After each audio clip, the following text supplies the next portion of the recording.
some people in our audience may be familiar with or even fans of the show Rising on the network The Hill. I know it's quite the controversial show in recent months, especially with the way that both Crystal and Saagar talked about the election coup, or Trump's coup, or whatever you want to call it. A lot of people took problem with their language on that issue, and I know that a lot of controversy has erupted. However, there's one take in particular from a recent episode by Saagar Enjeti, the co-host of Crystal Ball, that Zach and I agreed was just so egregious that it could not go without comment, that it needed simply to be addressed. Again, this guy. And to be fair, there has been a lot of good content that has come out of the Rising. So, people that Gavin and I really do like. But, as with anybody, we're never going to see eye to eye. And this was just something that we were like, this is ridiculous. So we wanted to comment on it. Yeah. And again, I mean, as far as people on the right, Saagar Enjeti is someone you can definitely find a lot more common ground with than your average right winger. He's definitely not just a complete fucking loon or whatever. It's not like he's just some insane person.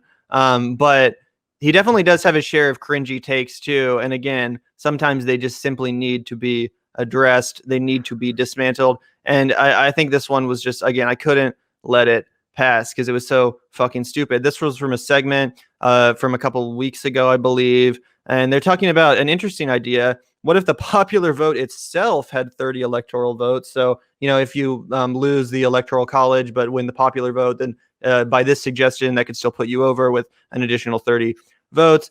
And one might be prompted to ask, why not just get rid of the Electoral College? But Gavin and I will get into that after we play this clip. Well, that's funny you say that, because that's pretty much Crystal Ball's first go-to response. And then it's Saagar's response to that idea that is so interesting. But yeah, we'll play this and we can react along the way. That's it. You're right. Yeah. Not going to happen. But look, if we're going to do anything, we should just make a popular vote. Like, I get the argument, the swing states, like, why should Ohio and Florida be more special? Wyoming. Wyoming. There's something to it. There isn't anything to it. She makes it great. She's like, why would we not, make them all just equal and everything? And then he's like, oh, there's something to it. About to launch into the dumbest ass conservative fucking talking point of all time. Nothing to it. Well, because the argument is always, then it ignores like the small states with small population. The states are already, Wyoming doesn't get any love because it's not a swing state. So it happens to be like this one random batch of states gets all the love, and they're the only ones that matter by and large. President, that's insane. They matter. It's that they have some veto power within the system, and I think that does matter. Which is that Wyoming should have some power. Okay, wait, pause right here. They don't. I would just like to point out that what he's revealed here is that he does not believe in the principle of democracy, one person, one vote. That's what Crystal Ball is arguing for right now. One person, one vote. So much for a populist position. Oh, we shouldn't have one person, one vote in this fucking country. I'm a populist, but let's subvert democracy. Huh? Anyway. Yeah, it's truly revealing. And again, I don't understand how anyone could call himself a populist but not believe in the popular vote. It's like it should be the lowest bar to pass. Oh, that's what I'm saying right now. Right, but we're talking about the Electoral College. Sure. So in the Electoral College. Oh, and then he also defends the idea of states like Wyoming having more of a say in the Senate than a state like California, which again is very antithetical to the idea of democracy, to the idea of one person, one vote. There's no reason that a state like Wyoming should have 140 times the say in the Senate that a state like California or New York, just because of the population density. It's completely fucking ridiculous, antiquated.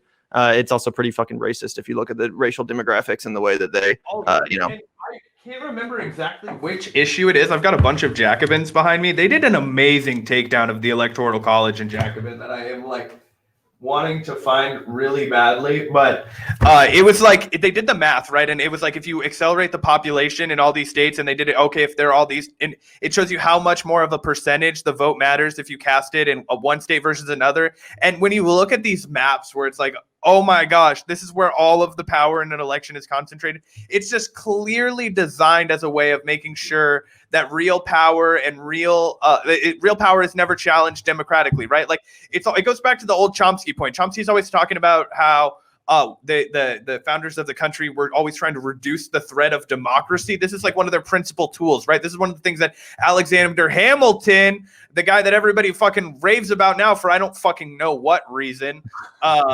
Yeah, he was really into that along with Madison. So either way, read the Federalist Papers. Yeah. That you had, and we can argue about this Yeah. another day, and I feel differently about that as well. But all you had is it ends up being just this random group of states that happens to be evenly divided. It's not like it benefits small or rural states. It doesn't benefit. Yeah, and again, sorry to keep cutting in, guys, but she's so correct here. If the state of Wyoming, Saagar's trying to pretend like it has all, like, you know, if it weren't for the Electoral College, then a state like Wyoming the candidates wouldn't even bother going there. They wouldn't even campaign there because it's obviously just gonna, you know, it's not gonna go their way anyway. Well, and Crystal's pointing out that, yeah, but in the Electoral College, that happens anyway. Wyoming, don't go to Wyoming. Yeah, it's a solidly red state. So if you're a Democratic candidate, unless you're Bernie Sanders who actually cares, you know, you're not going to go there because it's, you know, you just consider it lost. That's why the Democrats never campaign in Kentucky or West Virginia. They don't care about the states or the people because they just, you know, assume that they're going to go red because that's how the Electoral College reduces those states' population to. It doesn't, and same, you know, with California. If you're a Republican that lives in California, then there's literally no point in voting. Just like how if you're a Democrat in Kansas, which Zach and I are, or Missouri, like there's no fucking point in voting for the president, obviously down ballot. There's no point in voting Democrat but even Republican. Like, I mean, you might as well vote, but it's not like it really is going to matter because the state's going to go red anyway. We know that. So it's just anti-democratic. It suppresses the vote for you know. She actually won the governorship in Kansas. Only because of her fucking shit opponent. Only because of Chris. Oh, no, 100%. Yeah. But kind of going back to that argument that we had earlier. But anyway. Or more urban states, it's a random mishmash. So I don't see why it should be that basically only these like 5 or 6 or 10 states actually matter in terms of the presidential vote. It's ridiculous and it's insane. It should just be the, sure, it's not going to happen. I get you on that. It should just be the popular vote. It's the thing that makes the most sense. It's like very direct and obvious. The person who gets the most votes ends up being president of the United States. That's how it should work. Yeah, I still think there's something to it. I think What is to it? What's to it is that you have this system, which, like he was talking about, you can't just ignore. Like at that point, especially with the economic trends, and actually people would be incentivized to just push people even more towards the coast, and then they would just campaign on that in terms of the popular vote margin. So as long as I think America's politicians should be forced, and anybody who wants to be president, to go and campaign in the majority of the country. And but it's not the way the Electoral College is, though. Well, it kind of is. It's not. Yeah. It's really not. What the Electoral College does is it makes it just about these hands. One of the big not big criticisms, I don't have a problem with Rising. I don't want to frame it like we do. Like this is one segment where we're being like critical of one thing. But obviously, and Crystal Ball, I think is like a take machine that I really enjoy, right? Like she's always got, you know, good contributions to things. But one of the things that I've kind of get annoyed with when I watch this show is I feel like she doesn't hold Saagar's feet to the fire enough. What I love about this clip is she's giving no fucking ground. He is completely dead wrong and she is not letting him. Like the only thing that I would push back on is he would be like, it's not going to happen. And I would be like, Saagar, we're going to make it happen because we've got to. But, you know, that's the only, you know, disagreement that I would have. I think that this is exactly what the show would be better served if they really debated and hashed this kind of shit out more. And it's way more entertaining too. I mean, like they're both perfectly capable of having a non-scripted conversation, obviously not just reading off teleprompters like they're doing right now. They're actually having a real debate about this. And it's actually, you know, how we get to the bottom of, you know, questions like this and dispel idiotic notions like the fact that the Electoral College somehow benefits people that don't live on the coast. And without it, it would just be, you know, the United States of California or whatever horseshit is peddled by these brain dead conservatives. So yeah, I totally agree that the show would be better if they actually just, you know, hashed out their disagreements more often instead of just kind of like nodding along when one of them or when Saagar. It seems like it's because they're still like kind of holding on to that more like corporate structure, right? So it's not like they can't do it like a 3-hour-long podcast every day like you and I can. Like when you and I disagree about something, we'll talk for like an hour and a half and like, you know, like we're going to hash it out. We're going to get to the bottom of why we fucking disagree, right? Yeah. Like I feel like with them, like every segment would turn into like an hour and a half because they disagree on fucking every. It would be like if we did a show with like a libertarian, you know what I mean? Like, so I understand that dynamic. I just think that the substantive debate that she offers against his like new right populism would be really beneficial for people to hear and kind of like expose the hollowness of the new right. And I think it would also kind of put a break in the other critique that I have is sometimes that they do this as more like horseshoe framing, right? Like the new left and the new right, we all have the same goals. And I just do not think we have the same goals. And I think this is one of those reasons, or that's evidence right here. Yeah. Well, I mean, I think we have some more of the same goals than we do with some other groups of conservatives. But yeah, I agree. There's, you know, it's not just that we are the same, just on two different sides of the horseshoe. I totally agree with that. And again, it's not that they have to debate every segment, but I do really enjoy seeing them get into it. Again, and as I mentioned earlier, as even though I vehemently disagree with Saagar Enjeti, I don't necessarily think he's coming from a place of bad faith. Not at all. I think he's a serious, I think he believes what he says, and that he's coming from a genuine place. I do think that these are his ideas. I just think that they need to be often, dismantled and debated. Yeah, challenged. And obviously, we would talk to someone like Saagar Enjeti on our podcast, just because there are areas of room to work. Obviously, there's some things that we agree on, and I don't think it's Bernie Sanders can find room to work with Josh Hawley, right? There is reach over, right? And while and we can get into this in another segment, I don't want to derail it. I'm definitely really sure that this is just a cynical, or not like a move, but a calculated move by Josh Hawley to gain favor, so that when he runs for president, he can be like, against my own party, I stood and said, I want to give you, like Josh Hawley has never done a populist thing in his life. It seems like a little uncharacteristic for him to just start putting like the rubber to hit the road, unless there's not a little bit of a personal interest in there. But that's just me. That's just my personal take.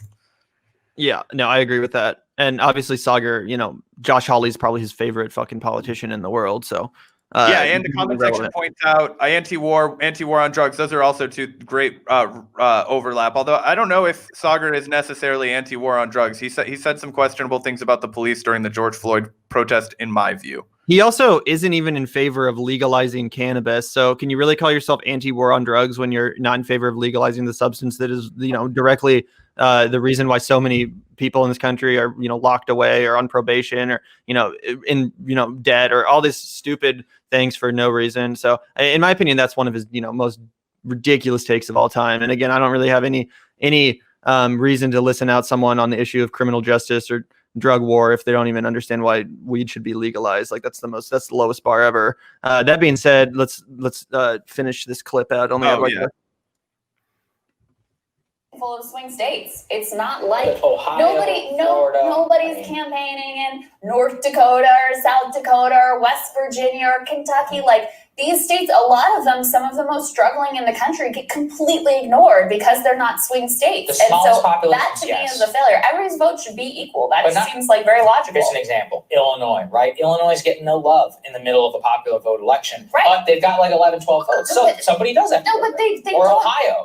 Illinois does not get loved in the electoral college system. Yeah, it's not a swing state. Nobody cares about Illinois. No one's running ads there. You know which way it's going to go. So ultimately, they don't matter either at all. Ohio used to be a swing state. Now it is. That's only 18 votes, something like that. Or Indiana's like 12. It's like, even if what he was saying was true, which it's not, I just can't imagine being. I think how Ohio isn't really a swing state either. Like Obama got it twice, but after that it went back to be now it's again, even if what he was saying was true, which it's not, I just can't imagine coming out against one person, one vote in a country that, prides itself on being a democracy. Like, what is this? This is like, it's so anti-American. Like, I just don't understand. I mean, I guess it's not anti-American because America never has had a popular vote. No, America subjugating the vote is American. God damn it, he's a patriot.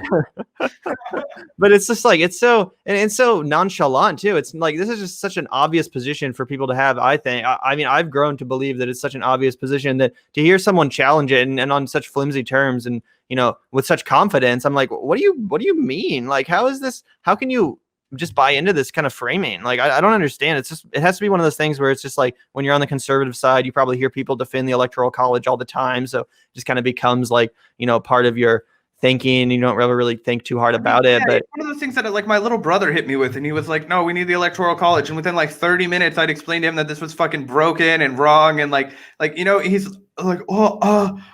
don't know. There was this guy and he was and it's like, people convince people of shit. And I mean, obviously, like, I don't want to demean Saagar. Like, obviously he's a capable thinker, but I don't understand how he fucking draws these conclusions.